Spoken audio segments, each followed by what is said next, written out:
In this video, we're going to do a little bit of a silver mix video. Like it says in the thumbnail, folks. We're going to do a couple different stories, and we will see where it goes. And hopefully you guys like this type of video here. Trying to get some more content for you guys, but, you know, as we know, silver and gold are kind of in the low mode right now. Kind of like, you know, sitting idle right now. So we're going to see where this one goes. So please like, share, and subscribe. Let's just get into the video right now. Let's start off with, how much silver and gold do you need? I get this question a lot. I've done videos on this type of subject quite a few times already. Look, I'm going to be honest with you. Nobody can answer that question but yourselves. And what I mean by that, how much income do you have? Do you have a mortgage? Do you have a car payment? That all goes through into what I am trying to say. I mean, how much cash do you have at the end of each month to put into silver and gold? Look, are you afraid of a financial collapse? Are you afraid of doomsday situation where the dollar is going to collapse on top of it all, and we're going to start trading in silver and gold? If you were thinking that way, that's where I'm thinking, okay? I'm going to be honest with you. That's where, you know, I'm so afraid of the dollar going to collapse and go away, because all fiat currency eventually dies. And that is just the truth out there right now. Yeah, I think silver and gold is going to be good to have. Now, how much do you need to get through all this? Well, I'm going to say, you know, for me, you know, I'm going to use myself as an example. I'm trying to save at least 6 months to a year of income into silver and gold. Now, that price could change.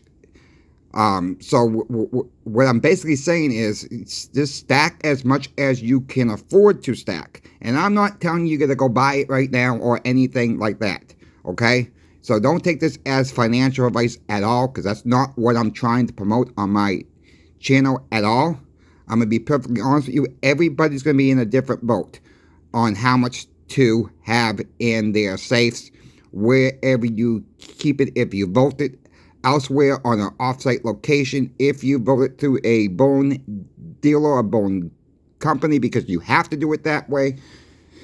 These are all different things you have to think of yourselves. I'm not a financial advisor. I've made that very clear on my channel. So I'm not trying to give financial advice whatsoever on my channel at all.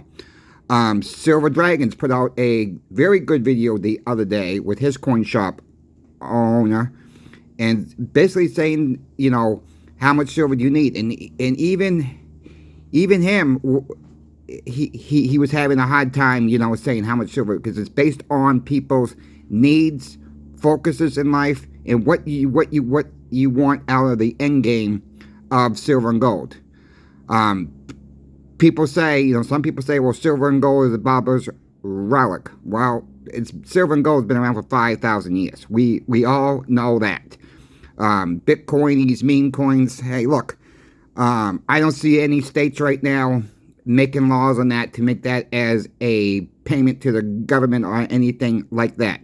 So with that all being said, laws are coming in some of these states that are recognized silver and gold again, which should never have to make laws on this, because it's already in our Constitution for one.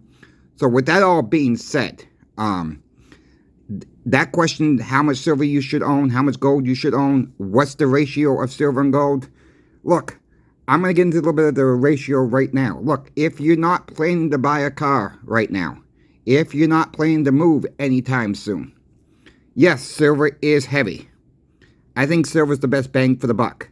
You can always trade silver for gold later. That is my plan myself. All right, silver for gold later. Why not stack the small amounts of silver? It could be silver rounds. It could be silver eagles. It could be silver bars. It could be 90% silver. It could be 40% silver. Whatever the case, you stack what you like for one. All right, that's the main message here. Stack what you like.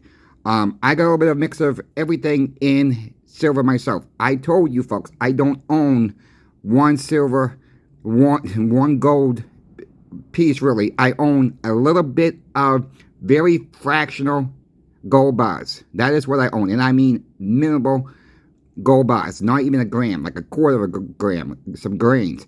I don't want to stack gold right now. I want to stack silver right now. Yes, it's heavy, okay? You have to have the storage space for it.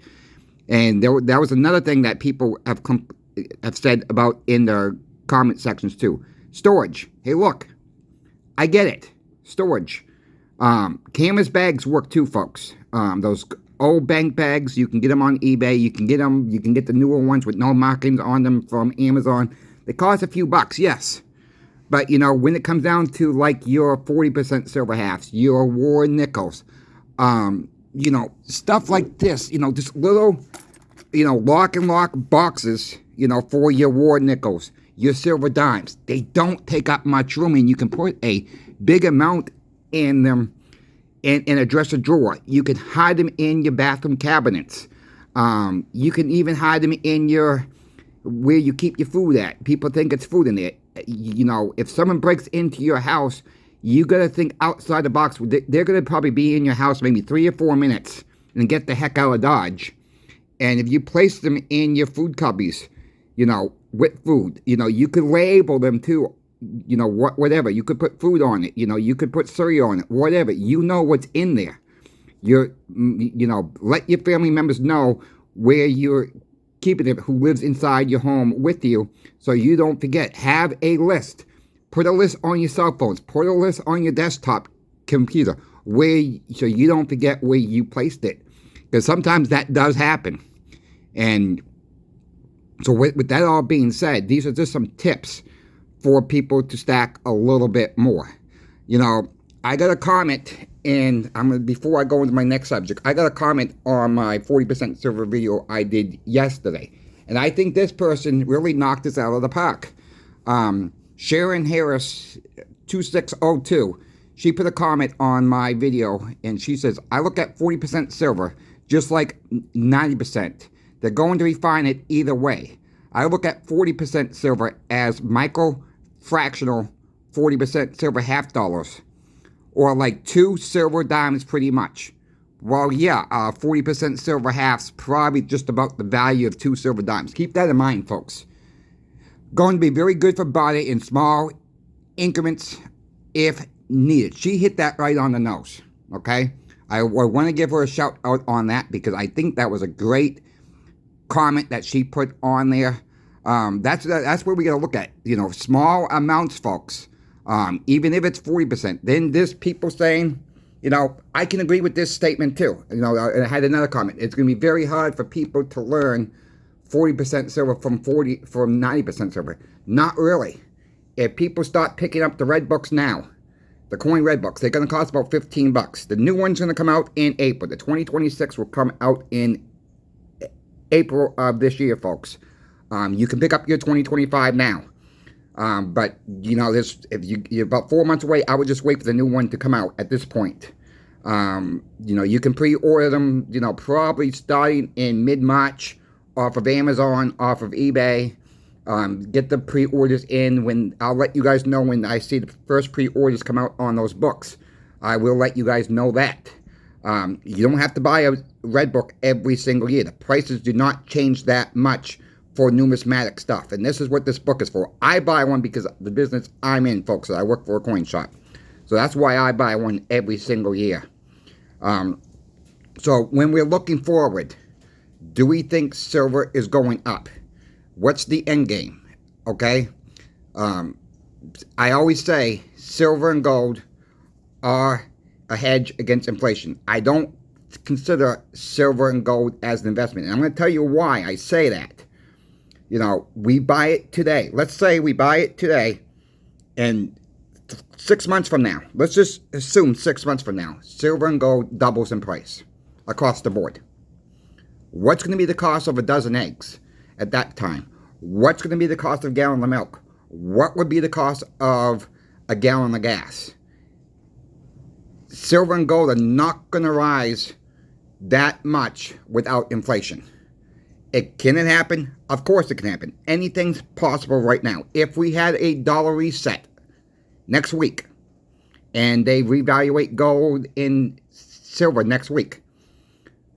The things we know right now are going up in price still. I was looking at the local Winn-Dixie ad here. 12-pack of Pepsi, it's $9.99 on sale. Hello? Just go back to 2007. There used to be 4 12-packs for $10, right? So let's keep that in mind, folks. Inflation is taking the value away from the dollar. Silver and gold have done its pretty gosh darn good job of keeping up with inflation. Not 100%. Silver is still the lowest, the best value for your buck right now. That is my main message on this. Silver is your best value for the buck because you can always trade. We will go back to it. We can go trade silver for gold later. We can have our hiding places in mind where we're going to store it. Don't store all, another tip is don't store all your silver and gold in one place. Have a couple locations throughout the house if you can do that safely. All right, that's another good point right there. We can get into stocks. Yeah, I own some mining stocks. I own some First Mining Gold. I own some Silver Mountain stock. Those are my 2 biggest holdings right now. I own a little bit of, I can't even think of the name of the company. I don't own a lot of it. So, Apollo Silver is another one I own. I own very little of that. It's like 156 shares. Okay, I'm just going to be perfectly honest with you. I don't own a lot of that company. But my 2 biggest holdings for mining stocks are First Mining Gold and Silver Mountain. And I'm not telling you guys to go buy it. What I look for stocks is the companies themselves. The people who run the company own the stocks. And both of these companies, the people who own the companies or work for the companies, have their own money into it. That is what I look for when I'm purchasing stocks. I've not purchased a lot of stocks. It's risky, okay? It is risky at the end of the game. So my question to you is, and you don't have to answer this. It's not a question where you need to answer me at all. What is your end goal for silver and gold? Are you going to pass it down 4-1? Are you going to buy a house? Are you going to buy a car with the silver and gold? Or are you going to leave it to after you pass on? I see a lot of people come in and don't write out a list of what they have, for one. Family members pass on, and people have no idea what they have. And it's heartbreaking just because they don't know what they have. We're trying to go through it for them, trying to give them the best price possible. And when they come in with a box, or they come in with a tote, whatever the case may be. Some people have a lot, some people have a lot less. And you're sitting there for, let's say they have a whole pile of it, and you go through it. It takes you 3 hours to go through this. You give them a number that you can pay for it all. And they're crying because some of this values that we can pay is quite high. Okay, people are shocked. And and you try to get to the emotions of all that as well. And I'll make another point. Coin shops are not in the business to pay for sentimental value. We're not. So if you are looking to sell something and it's sentimental to you, we're not going to pay the sentimental value. We're going to pay the value of the coin, the bar, the round, whatever you bring in. We're not going to, some coin shops don't even pay for, like an oddball coin, an oddball round, like a Superman round. All right. I use that as a one of my things here, or, Star Trek. People pay up for these, weird looking rounds and coins and whatnot. And at the end of the day, they're not worth any more than that silver that's in that round or coin itself. Now, when you're talking about numismatics, that's a whole different ball game around. Numismatics, I'll end with this. Numismatics can be very volatile too with the prices. So keep that all in mind. You have to really decide if you're a stacker or you're a collector or you're a little bit of both. Me, myself, I'm probably a little bit of both, because there's some pieces I have, folks, that I would probably give up dead last, to be honest with you. And 90% silver, I'm willing to give up. Don't want to. If we get into the situation, yeah, I'm willing to give up my 90% silver to survive through the bad times. When we get to that situation. Notice how I said when we get to that situation. I do believe we will be in that situation where we're going to start bartering in silver and gold again. I do really believe that. Some people think I'm crazy. That's fine. You're welcome to your opinion. So with that all being said, numismatics is, if you're not a collector, don't worry about the numismatics. Graded coins. Yeah, I got some graded coins. So the reason why I got graded coins, I got them at a good price. They're mostly silver ego coins. Yes, I got some kookaburras. I got some koala bears from Australia. I got some maple leafs that are graded. I got some oddball coins that most people never seen beat this before, or they're not really in the graded forms. You don't see them a lot. Now, in that situation, I still got a good buy on them. In that situation, I look at it this way. If someone's coming over to your house to work, you got plumbing issues, you got a roof issue, and it's a small roof issue, not a major roof job, okay? And they give you a price, say $600, okay? Cash is still around. They're willing to accept silver and gold too. Well, my first option is going to pay them in cash. My second option, yes, silver and gold. But let's say the cash goes away. All right, you're going to have to come decide with that person of how much 90% silver they want. If they would take a 10-ounce bar, 2 10-ounce bars, whatever the case may be, or some of these graded coins, and if you can work out a deal with that person, you give them 3 options, or her 3 options of the value, let them pick what they want. And later on, when you need something, you be first on their list because you gave them that option of what they wanted to take for as payment. So yeah, I think every type of silver, where it's graded, not graded, 90% silver, 40% silver, 35% silver, the whole thing, I think it's a good idea for me. This, again, not financial advice. For myself, to have a little bit of everything that is available out there. Yes, we can talk about the coin of the realm real quick as well. Yes, there are some states that are passing legal tender, and they're saying they're only going to accept government-issued coins. But a lot of them are not saying 90% silver right now because it don't say they're 90% silver. It's not marked on there. But most people know that are collecting or stacking, it's 90% silver. I think that would be more an acceptance of maybe peer-to-peer trading versus a paying your taxes, paying the government bill, whatever the case may be. Maybe 90% silver will come in more in play with that later. They just may have overlooked it or whatnot. I just don't know. I mean, nobody knows exactly what's going to happen. So, I'm trying to be as transparent and honest as I can. Right now in Florida, they're trying to pass a bill. I did a video on this yesterday as well.